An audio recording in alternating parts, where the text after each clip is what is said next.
Apakah kamu tahu kisah dibantu melahirkan oleh makhluk halus?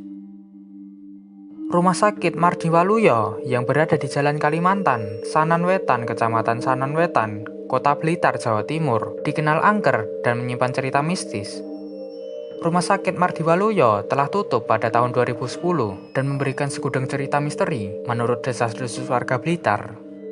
Salah satunya, cerita yang paling terkenal adalah kisah seorang wanita melahirkan yang konon katanya dibantu oleh makhluk halus penghuni rumah sakit tersebut, di mana ada seorang yang melahirkan pada jam 1 dini hari. Pasangan ini tidak sadar bahwa rumah sakit yang mereka datangi sudah terbengkalai selama bertahun-tahun. Kisah dimulai ketika sepasang suami istri ini sedang mencari perlengkapan untuk calon bayinya. Namun, ketika suami mencari makanan pada malam hari, istrinya merasa sakit pada perutnya. Lalu, suaminya mencari rumah sakit dan mereka pun menemukan salah satu rumah sakit yang masih beroperasi.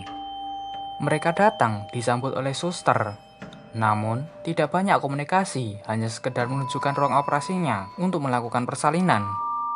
Menurut cerita yang beredar, di ruangan tersebut terdapat satu dokter dengan 4 perawat dalam proses persalinan itu. Persalinan pun berjalan lancar dan bayinya normal. Saat persalinan telah selesai dilakukan, sang suami berniat untuk pulang dan kembali lagi keesokan harinya. Namun, anehnya, para karyawan rumah sakit ini hanya diam saja saat disapa.